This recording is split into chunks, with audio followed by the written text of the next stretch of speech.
कि आपको भी आने वाले 2 से 3 महीने में अपना सिलेबस कंप्लीट करना है और आपको समझ नहीं आ रहा है किस तरह से करना चाहिए, कहाँ से स्टार्ट करना चाहिए, किस फॉर्मेट में पढ़ना है, तो ये वीडियो आपके लिए रहने वाला है।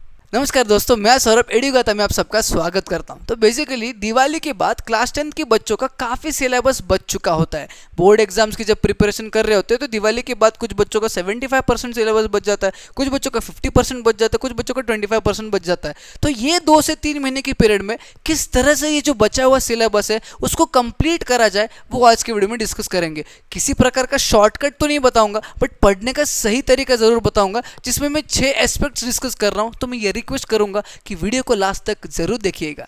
सबसे पहले एस्पेक्ट के साथ अगर हम लोग शुरुआत करते हैं तो सबसे पहला एस्पेक्ट ये कहता है कि prioritise the syllabus and prioritise the subject. अब क्या कहता है ये पॉइंट? फॉर एग्जांपल क्लास 10 का बच्चा, इफ़ ही और she is from CBSE board और महाराष्ट्र स्टेट बोर्ड, अगर उसको 5 सब्जेक्ट इन टोटल है या फिर 9 सब्जेक्ट्स, अगर मैं मैथ्स 1, मैथ्स 2, साइंस 1, साइंस 2 पकड़ता हूँ, जितने भी सब्जेक्ट्स है, सबसे पहले तो उन सब्जेक्ट्स को भी उसको प्रायोरिटाइज करना है कि कौन से सब्जेक्ट में मुझे ज़्यादा ध्यान देने की ज़रूरत है, कौन से सब्जेक्ट मेरे लिए ज़्यादा इंपॉर्टेंट रहने वाला है, और ऐसा कौन सा सब्जेक्ट है जिसको लीस्ट इंपॉर्टेंस देना है। फॉर एग्जाम्पल, अगर एक लड़का है या फिर एक स्टूडेंट है जिसको लगता है कि मुझे मैथमेटिक्स में ज़्यादा ध्यान देना चाहिए, ठीक है, तो वो मैथमेटिक्स को सबसे ऊपर रखेगा, ठीक है। उसके बाद अगर उसको लगता है कि मुझे साइंस में भी ध्यान देना चाहिए, साइंस में भी थोड़ा सा वीक हूँ, थियोरेटिकल तो हो जाता है बट न्यूमेरिकल बेस वाला जो है वो थोड़ा सा कच्चा है, तो साइंस में मुझे ध्यान देना है। उसके बाद अगर उसको लगता है कि मेरे लैंग्वेजेस थोड़े से कच्चे हैं, लैंग्वेजेस मुझे ढंग से नहीं हो पा रहा है, मतलब लैंग्वेजेस में हिंदी हो गया, इंग्लिश हो गया, जो कुछ भी लैंग्वेज आपको है।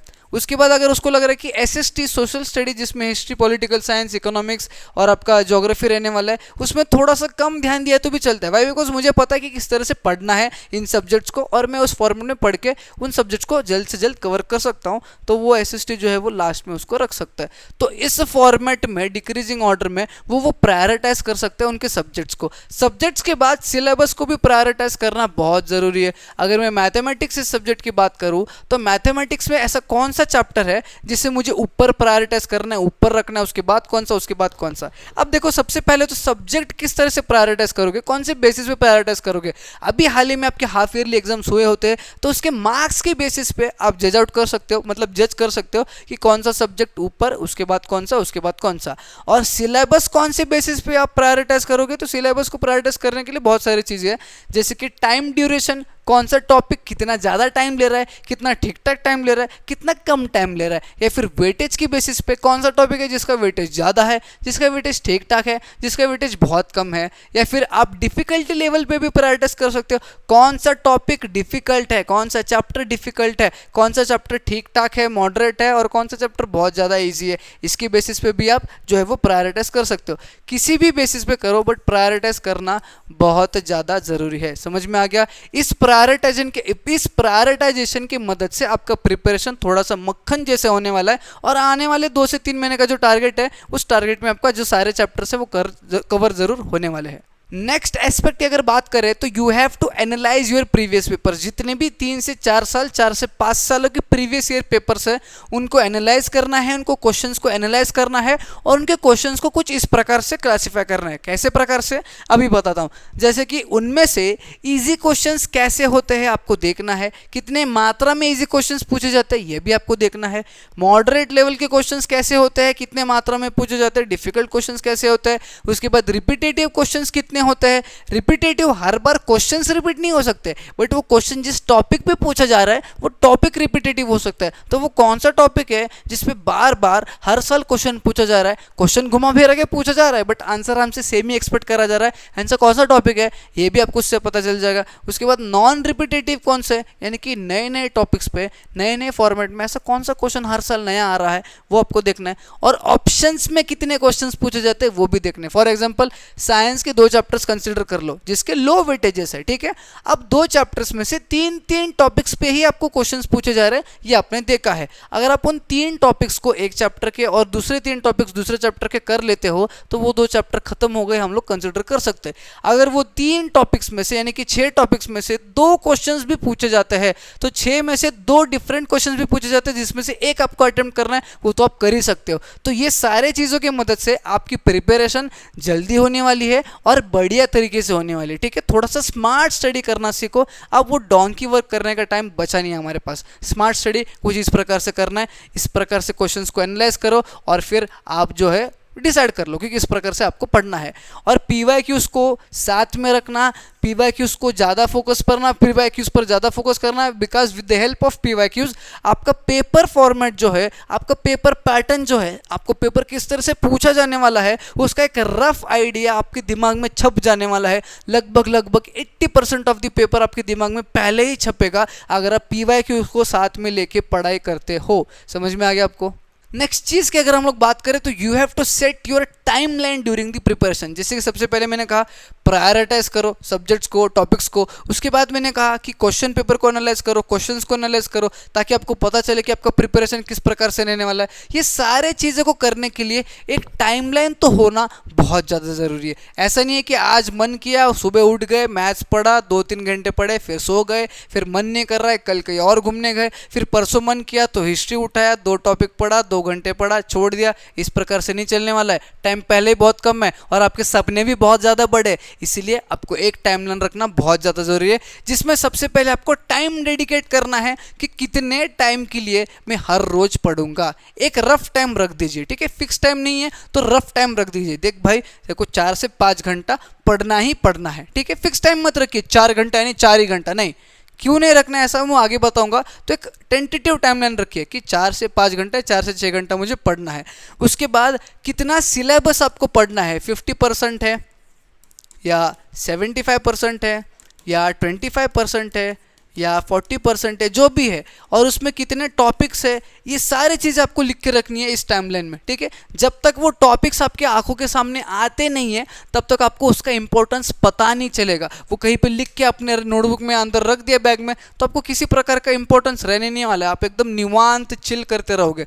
बट जब ये सारे टॉपिक्स आपके आंखों के सामने चिपके रहेंगे, आंखों के सामने रहेंगे ना, तो आपका दिमाग, आपका ब्रेन आपको बार बार कहेगा कि भाई पढ़, उठ के पढ़, काई टाइम बहुत कम बाकी है और टॉपिक्स बहुत ज़्यादा पढ़ने हैं। उसके बाद आपको टारगेट या फिर एम भी रखना है। आप टारगेट और एम में क्या रखोगे? सबसे पहले टारगेट को रखना है कि कितना टाइम में मुझे ये खत्म करना है। जैसे कि 2 महीने में मुझे सारा सिलेबस खत्म करना है, या 1 महीने में करना है, या 2 महीने में, 3 महीने में। अब मैं what I would suggest you guys, for example अगर आपके पास 3 महीने है या फिर आपके पास 2 महीने का एक्चुअल टाइम है जिसमें आप डिसाइड कर रहे हो, तो आपको टारगेट उसका आधा यानी कि 1 मंथ ही रखना है।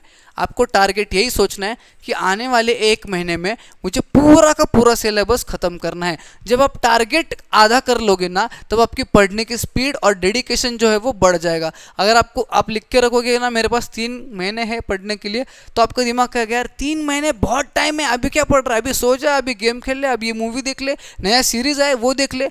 नहीं, आपको जो टाइम है 3 महीने है, 2 महीने है, 2.5 महीने है, उसका आधा कर दो और वो टाइम आपको लिख देना है। उसके बाद एम यानी कि हर एक सब्जेक्ट में आप क्या एम रख के चल रहे हो, क्या स्कोर आपके दिमाग में रख के चल रहे हो आपके प्रिपरेशन को लेकर। अगर आपको लग रहा है मैथ्स डिफिकल्ट है, तब भी आप अगर मैथ्स में 90 अबाव स्कोर करना चाहते हो तो अपने एंड में रख दो कि मुझे मैथ्स में 90+ स्कोर करना है, साइंस में 90+ स्कोर करना है, SST ईजी है तो 95+ स्कोर करना है, इंग्लिश हिंदी थोड़ा सा ठीक ठाक है तो 88+ स्कोर करना है। जो भी आपका टारगेट है वो आपको सामने लिख कर रखना है। जब तक ये सारी चीज़ें सामने नहीं आती है ना, तब तक आपको इंपॉर्टेंस इसका रहने नहीं वाला है। ये सारा डेडलाइन जो है, ये सारा जो टाइमलाइन है, इसको एक पेपर पे लिख कर या फिर 2-3 पेपर्स पे लिख कर आपके सामने चिपका दो। हर रोज पढ़ाई करते समय इनके दर्शन होने चाहिए। अगली चीज़, अगला एस्पेक्ट जिसके बारे में हम लोग बात करेंगे, that is improve your revision techniques. अब जो बच्चे वीडियो देख रहे हैं उनमें से 80 to 90% ऑफ द स्टूडेंट्स को पता होगा कि रिवीजन किस तरह से करी जाती है, प्रॉपर फॉर्मेट क्या होता है रिवीजन का, प्रॉपर वे क्या है रिवीजन का। जिनको नहीं पता है कमेंट में ज़रूर लिख देना, मैं उस पर भी एक वीडियो ज़रूर बनाऊंगा किस तरह से आपको रिवीजन करना चाहिए। छोटा सा वीडियो बनाऊंगा, ज़्यादा टाइम नहीं लूँगा। अगर बढ़ते हैं इस पॉइंट पे, तो जिन बच्चों को पता है रिवीजन किस तरह से करना चाहिए, उनको कुछ चीज़ें मैं बताना चाहता हूँ जिनको इंप्लीमेंट करना बहुत ज़रूरी है। इन चीज़ों को अवॉइड करो और आपकी रिवीजन टेक्निक्स को इंप्रूव करो। सबसे पहला point is avoid multiple resources. Multiple resources को प्रिपरेशन के टाइम आपको अवॉइड करना है, रिवीजन के टाइम आपको अवॉइड करना। होता क्या है, आपको आपका दोस्त बताता है कि देख भाई मेरे पास ये बुक है, इस बुक से पढ़ के मुझे इतने अच्छे मार्क्स आ रहे हैं। फिर आपके क्लास टीचर आपको बोलते हैं कि ये बुक को रेफर करो, this book is most important for you, तो आप वो भी बुक खरीद लेते हो। उसके बाद जब आप ऑनलाइन वीडियोस देख रहे होते हो, वन शॉट वीडियोस देख रहे होते हो, तो वहां का कोई एक टीचर बोलता है कि इस बुक को रेफर करो, इसमें से क्वेश्चन आने वाले हैं, 80% पेपर इसमें से सेट होने वाला है, तो आप वो भी बुक खरीद लेते हो। और आपके पास टेक्स्ट बुक तो है ही है। तो इतने सारे बुक्स में से जब एक टॉपिक पढ़ोगे ना तो बहुत ज़्यादा कन्फ्यूजन पैदा होने वाला है, और इस कन्फ्यूजन के साथ साथ आपका टाइम बहुत ज़्यादा वेस्ट जाने वाला है। और टाइम हमारे पास है नहीं, 1 से 1.5 महीना या 2 ही महीना बाकी है, तो उस टाइम में कंप्लीट करना है। तो लिमिटेड रिसोर्सेज रखो, मल्टीपल रिसोर्सेज को हटा दो। एक टेक्स्ट बुक बहुत ज़रूरी है, और उसको छोड़ के एक रेफरेंस बुक आप रख सकते हो अगर ज़रूरत है तो। और वो रेफरेंस बुक भी ऐसा रहना चाहिए जिसका लैंग्वेज आपको समझ में आए, जिसमें से टॉपिक्स आपको समझ में आए, ठीक है। और वो बुक को भी तभी रिफर करना है जब टेक्स्ट बुक में जो दिया है वो समझ में नहीं आता है। तो वन शॉट लेक्चर में जो पढ़ाया गया है उसमें से कुछ चीज़ समझ में नहीं आती है, तो तब भी उस बुक को रेफर करना है। समझ में आ गया। नेक्स्ट चीज़ जो मैं बताना चाहता हूँ, यू गाइज मस्ट हैव लिखने की प्रैक्टिस। अब जो भी आप पढ़ रहे हो, रिवाइज कर रहे हो, उसको लिखने की प्रैक्टिस होनी चाहिए। अब जब आप पढ़ लेते हो ना, डेली बेसिस पे, वीकली बेसिस पे रिवाइज कर लेते हो ना, तो नो डाउट जो चीज़ आपको समझती है आपके दिमाग में बैठ जाती है। बट जो चीज़ आपको समझ में आता है, जो कंसेप्ट आपको समझ में आता है, वो जब आप हाथों के थ्रू आपके दिमाग में जाएगा ना, वो ज़्यादा देर तक आपके दिमाग में रहने वाला है और अच्छा इम्पैक्ट लगेगा। हाथों के थ्रू यानी क्या, एक कंसेप्ट आपको समझ में आ चुका है, तो वो कंसेप्ट क्या कहना चाहता है आपको कच्चे फॉर्मेट में लिखना है। कच्चा फॉर्मेट यानी क्या, उस कंसेप्ट को अगर आप 4 पॉइंट में बैठा सकते हो ना, तो 4 कच्चे पॉइंट्स रेडी करो, और 4 कच्चे पॉइंट्स के भी बस हेडिंग रिपर करो, पूरा पॉइंट लिखते नहीं बैठना है। और हर एक हेडिंग में आपको इंपॉर्टेंट कीवर्ड्स को मेंशन करना है, और आपको ये पता होता है ना कि वो कीवर्ड्स की मदद से पूरा एक पॉइंट में फॉर्म कर सकता हूँ। तो इस प्रकार से उस कंसेप्ट को मैंने कच्चे फॉर्मेट में लिख लिया। नो डाउट मैं उसको पढ़ने नहीं वाला, बट मुझे ये याद रहेगा कि जब मैं रिवाइज कर रहा था तो मैंने ये 4 पॉइंट फॉर्म किए थे। पहले पॉइंट में मैंने ये लिखा था, सेकंड पॉइंट में मुझे ये लिखा था, थर्ड पॉइंट में मैंने ये लिखा था।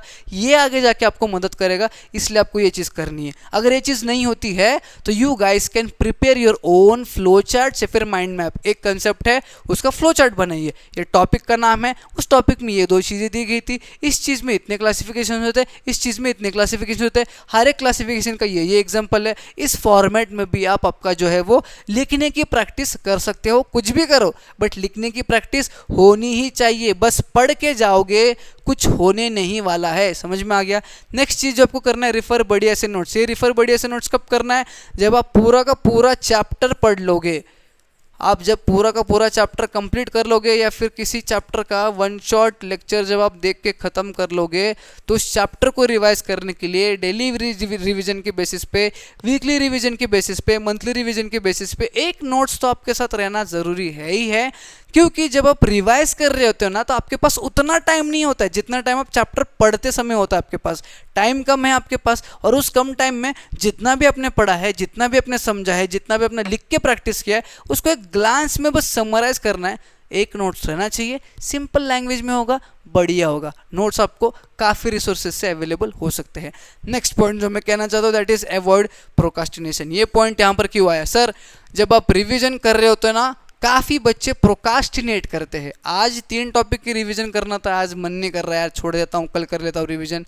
ये जब आप करोगे, क्योंकि कल 4 टॉपिक्स और पढ़ोगे, तो वो 4 और ये 3 7 टॉपिक्स का रिवीजन होने नहीं वाला है। फिर आप प्रोकास्टिनेट करोगे परसों के ऊपर, फिर परसों और 4 टॉपिक्स आएंगे, तो 7 + 4 फिर और 11 टॉपिक्स हो जाएंगे। तो ये चीज़ आपको करना नहीं है। आज मैंने 3 टॉपिक्स पढ़े हैं, तो मैं उनका रिवीजन रात में सोने से पहले करूँगा ही करूँगा। इस वीक में मैंने 20 टॉपिक्स पढ़े हैं, तो उसका शॉर्ट रिवीजन मुझे करना ही करना है। एनी पॉइंट ऑफ टाइम पे संडे को मैं बैठ के उसका जो है रिवीजन करना ही करने वाला हूँ। इसलिए किसी भी चीज़ पे प्रोकास्टिनेट आपको करना नहीं है, ना ही चैप्टर को कंप्लीट करने के लिए, ना ही चैप्टर को कंप्लीट करने के लिए, और ना ही रिवीजन करते समय आपको प्रोकास्टिनेट करना है।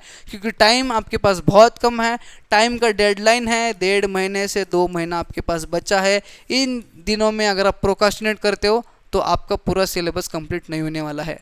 अगला एस्पेक्ट जिसके हम लोग बात करेंगे, that is face the difficult topic on the daily basis. सबसे पहले जो मैंने आपको कहा था कि प्रायोरिटाइज करो आपके सिलेबस को, आपको चैप्टर्स को, और वहाँ पे मैंने कहा था कि जो सब्जेक्ट इंपॉर्टेंट है, डिफ़िकल्ट लग रहा है, उसको पहले रखो। इन दी सिमिलर वे जब आप सिलेबस को प्रायोरिटाइज करोगे ना, तो ऐसा टॉपिक जो डिफ़िकल्ट है, ऐसा टॉपिक जो डिफ़िकल्ट है, या ऐसा टॉपिक जिसका वेटेज ज़्यादा है, जिसका वेटेज क्या है, ज़्यादा है, या फिर एक ऐसा टॉपिक जो बहुत ज़्यादा टाइम कंज्यूम करता है, ठीक है, बहुत ज़्यादा टाइम कंज्यूमिंग चैप्टर है, 1-2 घंटे तो एक टॉपिक को ख़त्म करने के लिए लगता है। इन टॉपिक्स को सबसे पहले आपको पढ़ना है, ठीक है, हर रोज के बेसिस पे इन टॉपिक्स को पढ़ना ही पढ़ना है। समझ में आ गया? क्योंकि जब आप इसका एग्जैक्टली अपोजिट करते हो, जो सबसे छोटा चैप्टर है, जो सबसे कम टाइम ले रहा है उसको कर रहे हो, जो सबसे इजी चैप्टर है उसको कर रहे हो, या फिर जिसका वेटेज सबसे कम है उसको अगर कर रहे हो, तो ये चैप्टर्स तो कंप्लीट हो जाएंगे, बट उसके बाद आपकी इच्छा नहीं करेगी इन डिफिकल्ट टॉपिक्स को, इन टाइम कंज्यूमिंग टॉपिक्स को, इन ज़्यादा वेटेज वाले चैप्टर्स को पढ़ने की। वाई? बिकॉज आपको बोर होने लग जाएगा, और फिर at that point of time exam की प्रिपरेशन आधी अधूरी रहने वाली है, जिसकी वजह से आपको सपना था ना 90+ स्कोर करने का, वो आधा अधूरा रहने वाला है। इसलिए प्रॉपर फॉर्मेट ये रहेगा कि हर रोज के बेसिस पे डिफिकल्ट टॉपिक्स को एनकाउंटर करना ही करना है, हर रोज के बेसिस पे डिफिकल्ट टॉपिक्स को फेस करना ही करना है, डरना बिल्कुल भी नहीं है, ठीक है। हिस्ट्री का टॉपिक है, कितना ही टाइम क्यों ना ले, बट आज मुझे वो टॉपिक कंप्लीट करना है। मैथमेटिक्स में ट्रिग्नोमेट्री डिफिकल्ट जा रहा है, कितना ही टाइम क्यों ना ले, आज हर रोज के बेसिस पे 6 क्वेश्चन तो मैं ट्रिग्नोमेट्री के करूंगा ही करूंगा। फॉर एग्जाम्पल बता रहा हूँ, आप डिसाइड कर लो कितने क्वेश्चंस करना है, बट ये जो फॉर्मेट है, इस फॉर्मेट में हमको पढ़ना है। डिफिकल्ट टॉपिक्स को अवॉइड नहीं करना है, डरना नहीं है, निग्लेक्ट नहीं करना है, हर रोज के बेसिस पे पढ़िए, जिसकी मदद से आपका जो पूरा सिलेबस है वो पैरेलली कंप्लीट होता जाएगा। ऐसा नहीं होगा कि इजी टॉपिक्स सारे खत्म हो गए फिर डिफिकल्ट टॉपिक्स धीरे धीरे धीरे हो रहे, नहीं, डिफिकल्ट टॉपिक्स और easy topics they will go hand in hand और जल्दी जल्दी खत्म हो जाएगा। लास्ट एस्पेक्ट जिसके बारे में मैं बात करना चाहता हूँ, डिस्कस करना चाहता हूँ, that is keep deadlines on the daily basis. Deadlines आपको डेली बेसिस पे रखने, वीकली बेसिस पे नहीं, आपको डेली बेसिस पे डेडलाइंस है। क्या? आज मुझे 4 टॉपिक्स खत्म करने हैं, मतलब करने हैं, कुछ भी हो जाए, रात के 1 बजे 2 बजे 3 बजे, आज मुझे 4 टॉपिक कंप्लीट करने थे, मतलब कंप्लीट करने ही है एट एनी कॉस्ट। मुझे नहीं पता, किसी को बताना है नहीं, बट अपने आप को आपको वादा करना है, अपने आप को एक चैलेंज देना है कि आज मुझे इतने टॉपिक्स कंप्लीट करने हैं, मतलब करने ही है। प्रोक्रास्टिनेट नहीं करना है, किसी भी तरीके से निगलेक्ट नहीं करना है, मेरा डेडिकेशन दिखाना है अगले 1.5 महीने तक। तो डेली बेसिस पे आपको डेडलाइंस रखने हैं, ठीक है। आज कितने चैप्टर करने हैं, आज कितने टॉपिक्स करने हैं 4, कल कितने करने हैं 3, क्योंकि कल डिफिकल्ट टॉपिक्स हो सकते हैं, परसों कितने करने हैं 5। तो ऐसे हर रोज के बेसिस पे डेडलाइंस आपको रखने हैं। नेक्स्ट पॉइंट जो मैं बताने वाला हूँ, that is topic wise deadline रखा करो, टाइम वाइज डेडलाइन नहीं। यानी क्या?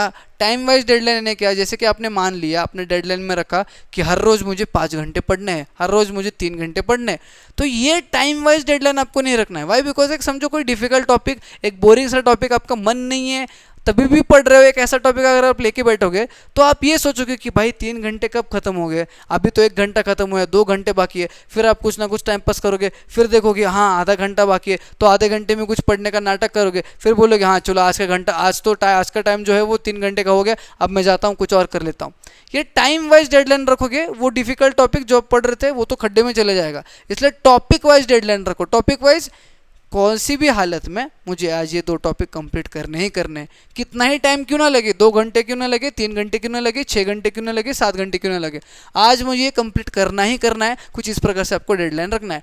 Next is try to cut all the distractions. जितनी भी चीज़ें मैंने स्टार्टिंग से अब तक बताई है, ये सारा जो ट्रेन मैंने आपको बताया कुछ इस प्रकार से चलना चाहिए। अगर ये ट्रेन आप सोच रहे हो कि चलनी चाहिए प्रॉपर ट्रैक पे, तो सबसे पहले आपको जो करना है चीज़, दैट इज डिस्ट्रैक्शंस को कट कर दो। वाई? बिकॉज यही डिस्ट्रैक्शंस एक रीज़न बन सकती है इस ट्रेन की रुकावट की। इस ट्रेन को रोकने के लिए यही एक डिस्ट्रैक्शन है, डिस्ट्रैक्शन ही एक रीज़न है जो इस ट्रेन को रोकेगा, जो आपका जो प्रोसेस है, फॉर्मेट जो है प्रिपरेशन का, इसको तोड़ेगा। जितना ज़्यादा हो सकता है डिस्ट्रैक्शंस को कट कर दो। स्टार्टिंग में इनिशियल डेज में थोड़ा सा डिफिकल्ट जाएगा, बट जल्द से जल्द 1-2 वीक में सारे डिस्ट्रैक्शंस को हटा दो। मोबाइल फोन्स हो गया, लैपटॉप हो गया, आपके टीवीज हो गए, सब कुछ हटा दो, क्योंकि बचे ही 1-1.5 महीना 2 महीना है आपकी प्रिपरेशन के लिए, सिलेबस कंप्लीट करने के लिए। इसलिए डिस्ट्रैक्शन को कट करो, and in this way I am gonna conclude this topic. ये टॉपिक को मैं यहीं पे कंक्लूड करता हूँ। अगर आपको ये टॉपिक, जो भी चीज़ें मैंने बताई है, अगर आपको पसंद आती है, समझ आती है, तो एक लाइक ज़रूर करना। आप जैसे काफ़ी बच्चों में शेयर करना, नहीं हो तो चैनल को सब्सक्राइब करके जाना। हम मिलेंगे न्यू वीडियो में।